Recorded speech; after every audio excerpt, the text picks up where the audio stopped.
कळ माय तुकोबरांचं प्रमाण आहे जन्माईने घडे पातकाचे मूळ. आणि तिसरं कारण आहे मरताना जी वासना शिल्लक आहे त्यानुसार पुढचा काय मिळतो जन्म मिळतो. जन्म घेणे लागे मरणी जयाचे आठवे ज्ञानोबांची ओवी आहे. मरणी जयाचे आठवे तरी त्याची गती पाहावे. मरताना जे आठवतं त्याला तीच गती.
राजाच्या नावावरून भारत नाव मिळालं तिकडे भरत राजा मरताना डोक्यात एकच होतं मी मेल्या हरणाचं काय होईल. परिणाम काय झाला हरणाच्या गर्भाला जावं लागलं. जीवाय जन्माची कारण दिली कर्म पाप आणि वासना. आता थोडं पुढे जाऊ त्या मृत्यू लोकांमध्ये जीव ज्या कारणाला आला त्याच कारणाला संत आले नाहीत.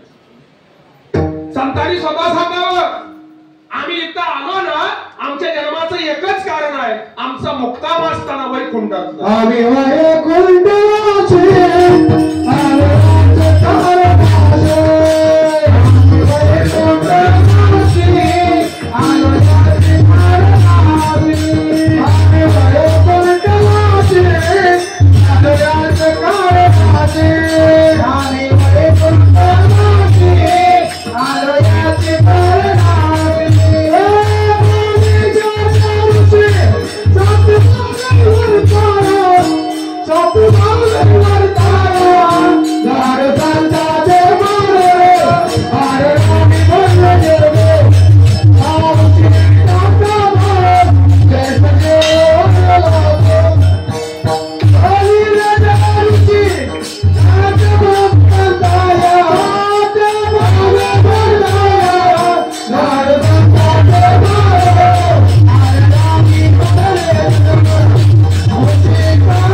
याची कारण अशी कोणतं कारण बोलिले जे ऋषी सास भावे येती उपकारासाठी अनेक घरच्या वैकुंठी संतांचा जन्म फक्त उपकार करण्यासाठी झाला.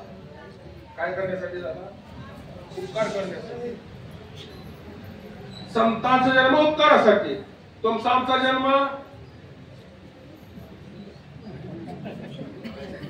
हा मी सकाळी सांगितले कशासाठी आमचा जन्म आहे. कशासाठी आम्हाला दोन गोष्टी फार आवडतात. कोणकोणत्या इटिंग स्लीपिंग. जन्मच या दोन गोष्टीला आहे. आणि त्याच्या पलीकडे आम्हाला आमचा उपकारासाठी जन्म आहे का हे जीव उपकार कर का जीवावर काय मत आहे तुमचं करत जीव जीव उपकार कर का जीव जेव्हा उपकार करत नाही करत कारण त्याला तेवढं. मला खरं सांगा शेजाऱ्याला 4 चाकी गाडी आणली काय आणली तुम्ही त्या स्टँडला होता कुठं होता स्टँडला आणि दुपारी 12 वाजता तुम्हाला फोन आला वाजना फोन तुमचा तुम्ही गाडीवरच फोन उचलला हॅलो तिकडं आवाज आला, कुठं आहे? तुम्ही म्हणता स्टँडवर आहे, स्टँडवर. हिडा हिडा बोंबलतच हिडा. कुणाचा फोन असेल? कुणाचा असणार? तर असं दुसरं कोण आपल्याला बोलत, कारण देवानं बोलायची अक्कल अजिबात तिला दिली. देवानं बोलायची अक्कल तिला अजिबात दिली. बघाई नाही म्हणते.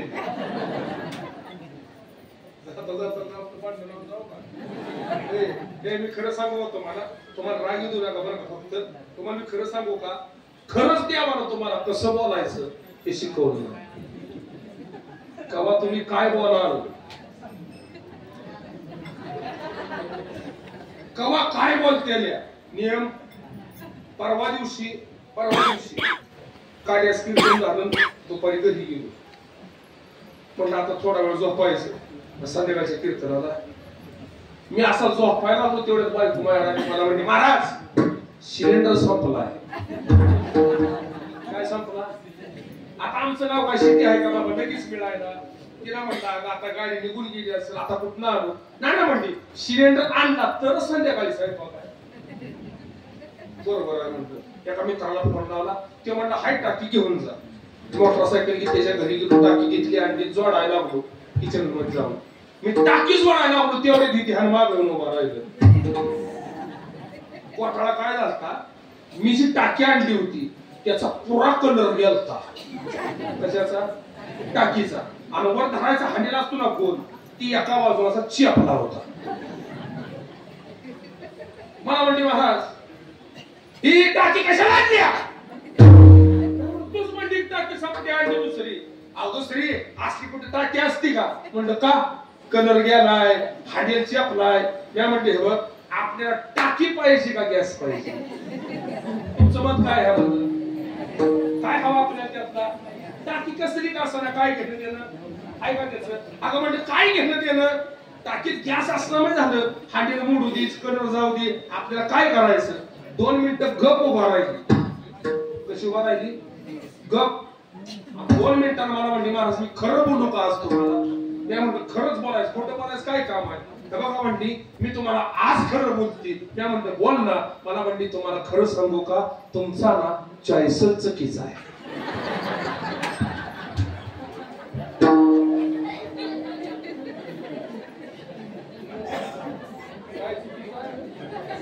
चॉईसच चुकीचा. माझी अक्कल बंद झाली राव. पण आता मी मगाशी बोललोय ना, मला तुम्हाला सांगा ना, ज्याला शब्दाचा खेळ करता येते तो कीर्तनकार चांगला बोलतो.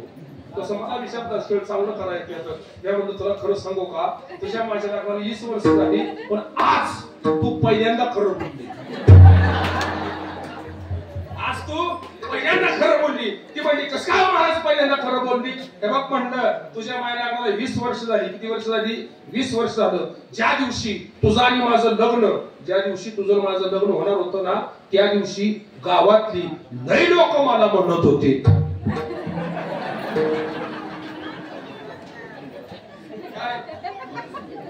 काय म्हणत होते?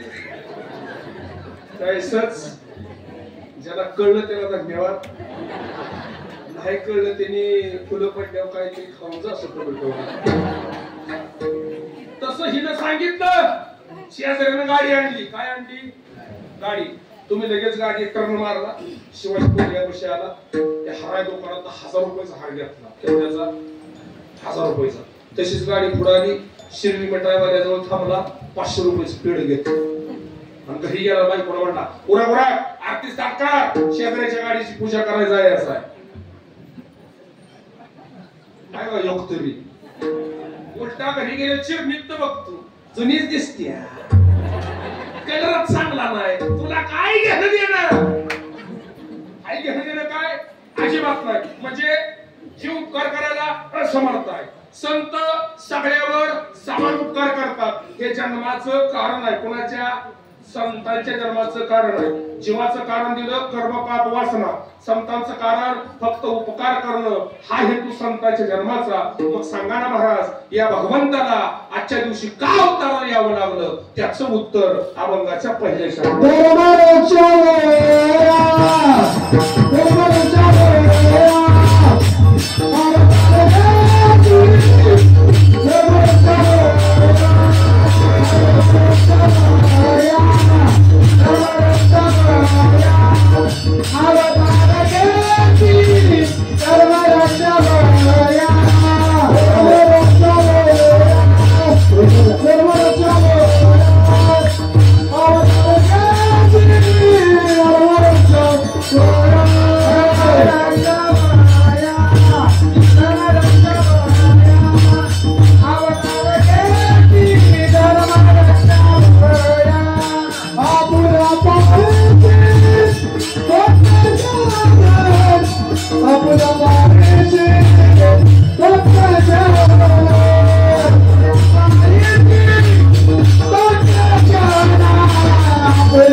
मनामध्ये शंका तयार झाली.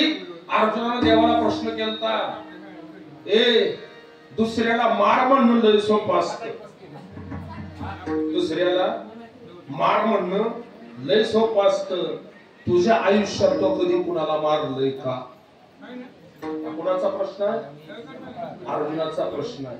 आणि त्या प्रश्नाला उत्तर देताना भगवंतांनी 4थ्या अध्यायामध्ये 2 श्लोक सांगितले. कोणते? यदा यदा हि धर्मस्य ग्लानिर्भवति, ज्या ज्याला धर्मावर संकट येतं, धर्माला ग्लानी येते, त्या त्याला मला अवताराला यावं लागतं. अवतार येण्याचं कारण काय? परित्राणाय साधूना विनाशायच दुष्कृता, यावं लागतं मला अवताराला. तसं बघायला गेलं तर भगवंताचे शास्त्रमान्य अवतार हे 6 सांगण्यात आले. सांगण्यात आले 6. काही ठिकाणी वर्णन आलं 10 अवताराचं, आणि काही ठिकाणी वर्णन आलं 24 अवताराचं. पण गर्ग संहिता 6 अवतार मानते. अंश, अंशांश, आवेश, कला, पूर्णोत्तम आणि परिपूर्णोत्तम असे देवाचे 6 अवतार दिले. तुम्ही 10 घेतले तरी 6 मध्येच बसतात, आणि 24 घेतले तर 6 मध्येच बसतात. प्रत्येक अवतारी धर्माचं रक्षण करण्यासाठी. पहिला अवतार कोणता? मत्स्य. महाराष्ट्रीय पाठ आहे का? मत्स्य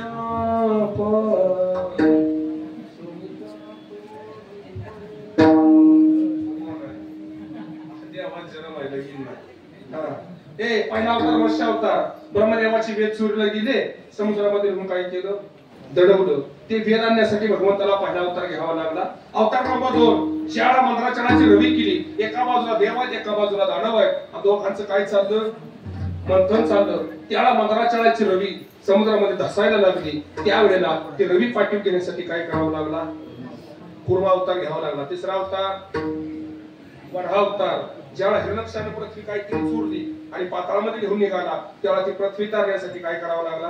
अवतार घ्यावा लागला. नरसिंह अवतार सगळ्यांना माहिती आहे, कोणासाठी घ्यावा लागला? भक्त प्रल्हाद. वामन अवतार, बुद्ध अवतार कोणासाठी घ्यावा लागला? बळीराजासाठी. परशुराम अवतार कोणासाठी घ्यावा लागला?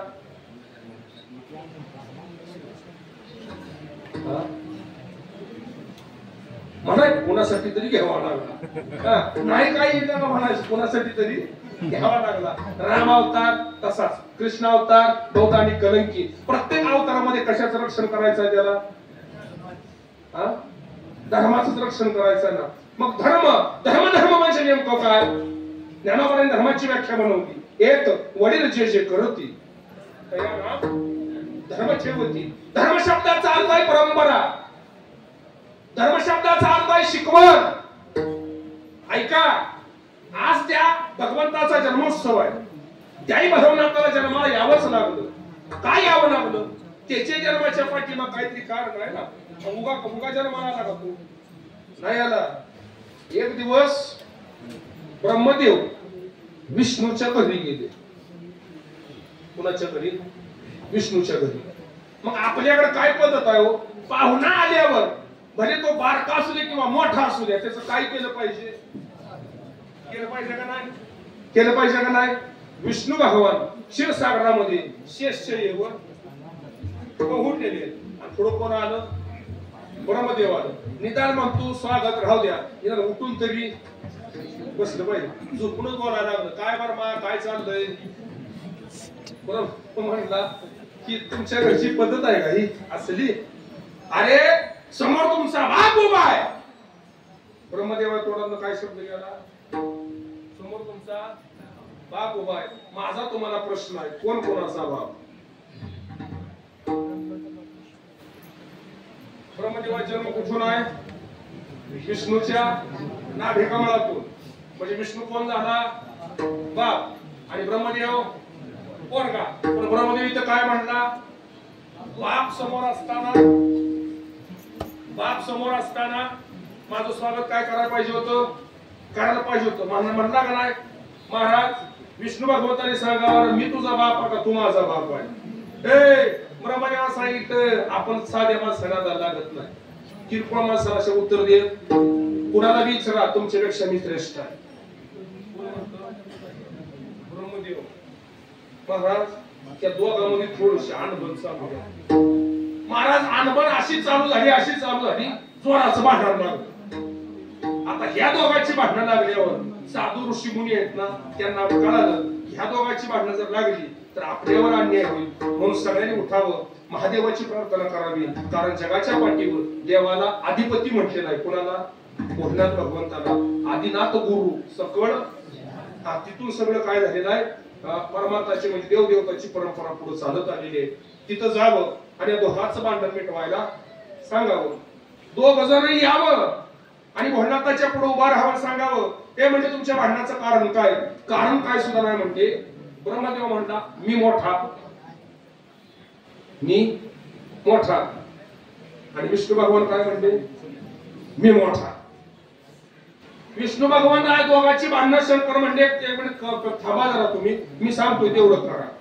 तुमच्या दोघांतला कोण मोठा हे आपण इतके इथं ठरवू. एक काम करा, ब्रह्मदेवाला सांगितलं तू माझा मुकुट शोध आणि विष्णू भगवंताला सांगितलं तू माझ्या काय कर, पाताळामध्ये जाऊन माझ्या पायाचं दर्शन घेऊन. दोघाला विरुद्ध दिशेला पाठवलं. एकाला आणि एकाला. विष्णू भगवंत हुशार, त्यांनी ओळखलं मी ज्याचे पाय बघायला चाललोय ना तो कसा आहे, अनादी. कोणता शब्द आहे? अनादी. त्याच्या पुढचा शब्द आहे अनंत. अनंत शब्दाचा मराठी अर्थ काय? ज्याचा अंतच नाही असा अनंत. विष्णू भगवंतांना कळालं. विष्णू भगवंत खाली नाहीत गेले, भोलेनाथाच्या पायाजवळ बसले. म्हणजे काय झालं? काय नाही म्हणले, मला तुमची महती माहित आहे म्हणले. मग म्हणले थांबा आपण ब्रह्मदेवाची वाट बघू. आधी फिरत फिरत फिरत फिरत वर चाललं.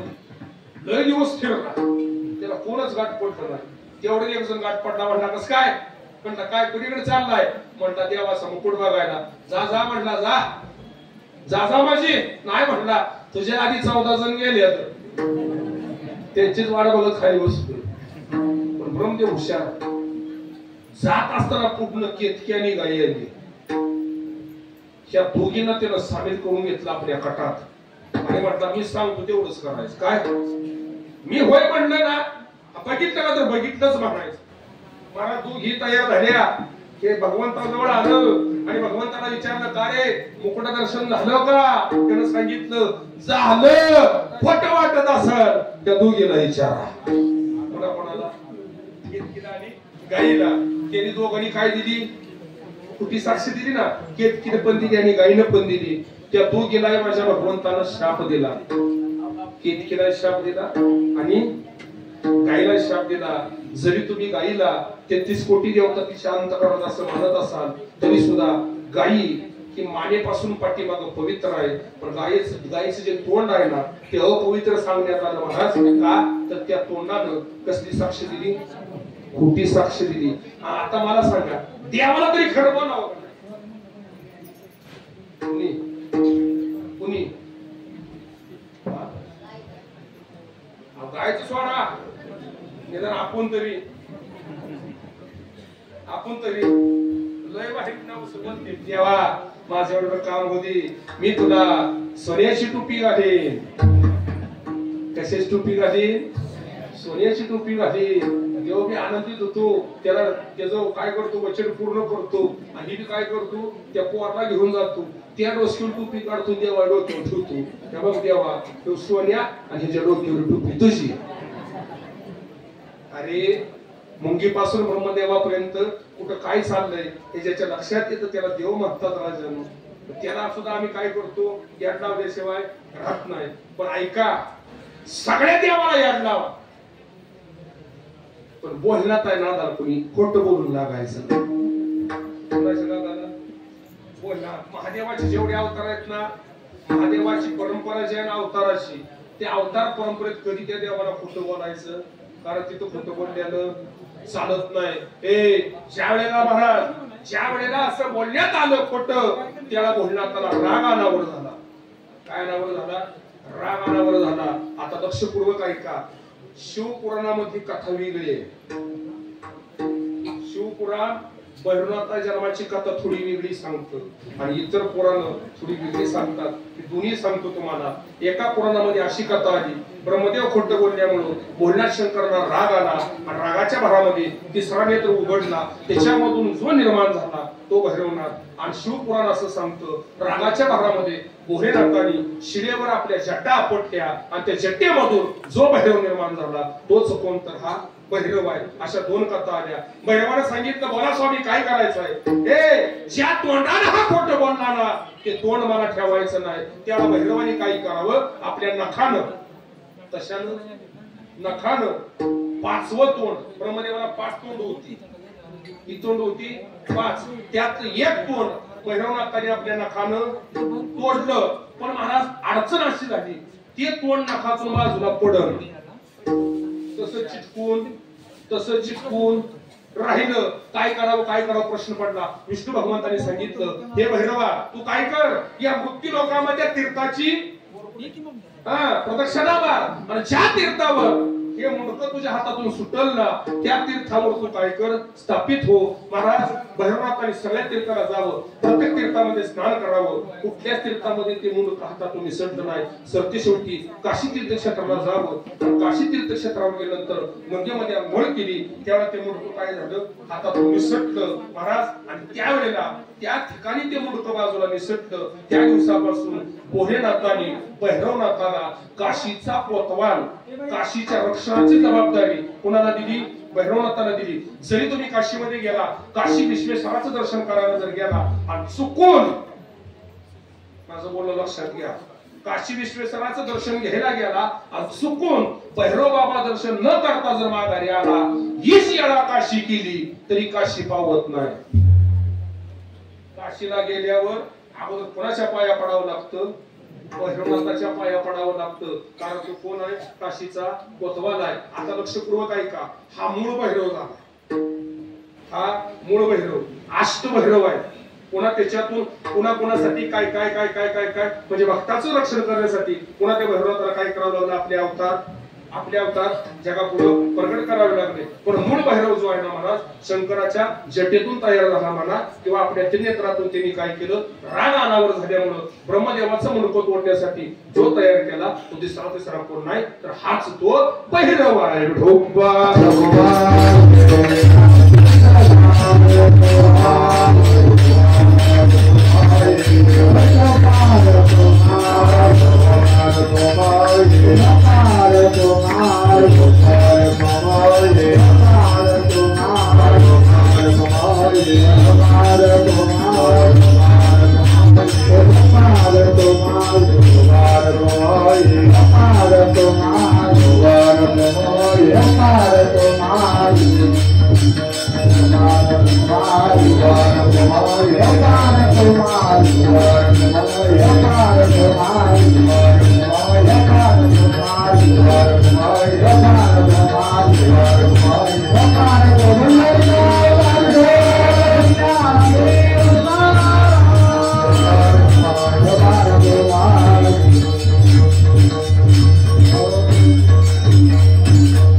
आपुल्या पाळीसे भक्तजना अंबरुषीसाठी जन्मसोशीले दुष्ट निर्गाळले.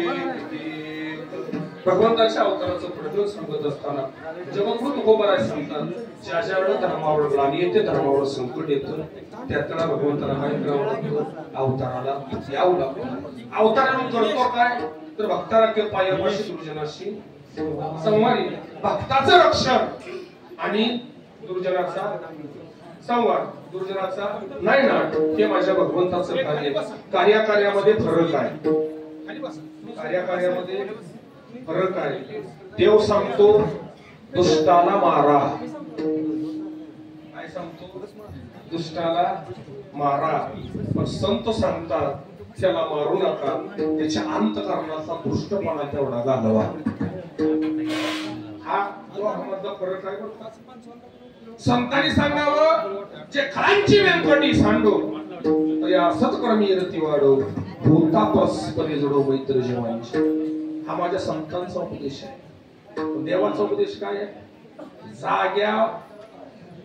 जाग्यावर संपवणे शिल्लक ठेवणे अजिबात नाही. हा दोघांमधला काय आहे फरक आहे. जरी फरक असला तरी त्या अमृतसाठी त्याला काय करावं लागलं, जन्माला यावं लागलं. मग करतो काय तर स्वतः दिलेला शब्द तो खरा करतो. ज्या भक्ताला ज्यानं जो शब्द दिला तो शब्द परिपूर्णपणे तो खरा केल्याशिवाय राहत नाही. ज्या ज्या भक्ताला भगवंतानं जे जे वचन दिलं ते ते वचन परिपूर्णपणे पाळायचं काम कोण करतो तर तो देव केल्याशिवाय राहत नाही. म्हणून त्याला उपमा दिली. तो देव कसा आहे तर कृपा सिंधू आहे. कसा आहे तो? कृपा सिंधू. कसा आहे तो? दयाघन आहे. कसा आहे तो? दया सिंधू आहे. म्हणून जगद्गुरु तुकोबाराय सांगतात या मृत्यू लोकामध्ये जेवढी या मृत्यू लोकामध्ये जेवढी पुराण आहेत वेद आहेत ती वेद पुराण सुद्धा त्या भगवंताचा जय जयकार केल्याशिवाय राहत नाही. त्या भगवंताला दयाघन दयासागर दया सिंधू असं म्हटल्याशिवाय राहत नाही. ज्ञानेश्वर